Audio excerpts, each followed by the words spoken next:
All right, let's do this. Yeah, yes, that's right. Yeah. Yes. Red Barrel Studios is finally back with yet another terrifying iteration in what is now the Outlast series. The original Outlast story consisted of a controversial blend of one of the world's modern problems, the horrible repercussions of unethical science and the misuse of religion. Both themes were condensed into one scary game. With Outlast 2, Red Barrels is trying the same thing, but with more of an emphasis on religion and the occult. Has Red Barrel succeeded in creating a game that is better than its predecessor? Well, let's find out.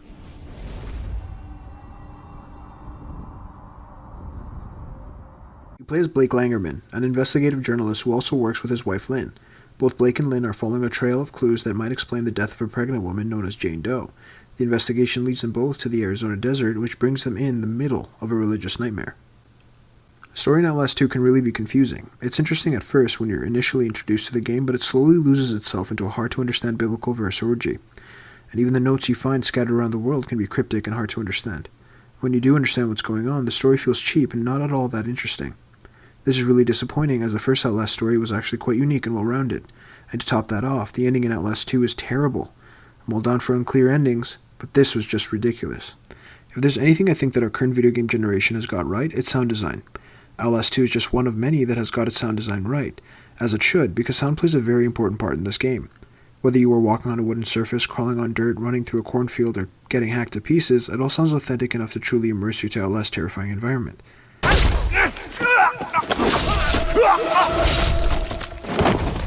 Fortunately for the player, sound plays a huge part in trying to figure out where enemies are lurking about. Using your camera's microphone enables you to listen to enemies' religious whispers, and hear movements of hostiles at a distance. Using the microphone can be extremely helpful when it's too dark, or the night vision on your camera is unable to see past fog. Music in Outlast is creepy and downright unnerving, and sets the tone of the game just right. That's if you can hear it, past the screams.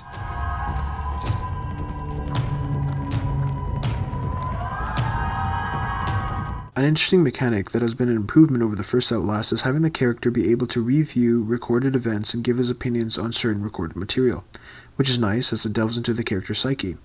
Night vision is, of course, back and great as ever. However, having night vision on drains the battery on your camera a ridiculously fast amount. It's almost insane how fast your batteries can go. Personally, I think the developers could have prolonged the battery life, because not being able to see in a multitude of areas because your battery life is drained is frustrating. Like Outlast, doors can be closed, and now with Outlast 2, locked. You can hide under beds, and of course, as to be expected, you can jump over obstacles of a certain height. Don't expect to be able to jump over every obstacle of a similar height to what the game would normally allow you to jump over, as strangely enough you can't.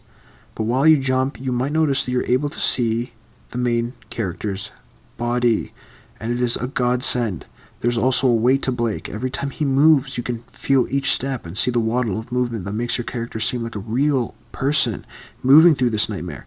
Running is also realistic and frantic for a small part of the game until you realize that that's really all this game is, a running simulator. Sneaking is in the game, and for some strange reason, sneaking seems to be very difficult to pull off at times, as enemies can spot you in almost impossible circumstances. Because you'll run away from enemies so much and in such linear maps, it begins to feel repetitive and boring fairly quickly.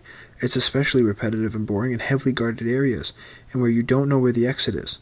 You'll run away from the same enemies 20 or so times, dying each time in the hopes of finding an exit just to progress. The game also takes breaks from Psycho Christians to place a player in a terrifying school. The school segments are definitely the highlights of the game, as they are filled with uncertainty, fear, and the unknown. These segments are more terrifying than the majority of the game. Oh, and there's lots of cranberry juice.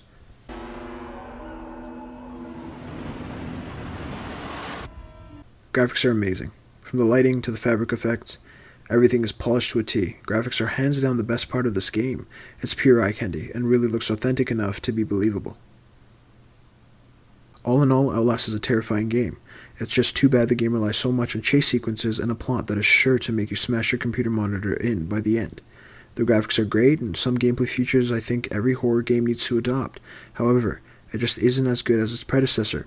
Outlast 2 gets a 6 out of 10. I would wait for a sale before purchasing this game, or better yet, buy the first game and its amazing DLC. You won't regret it.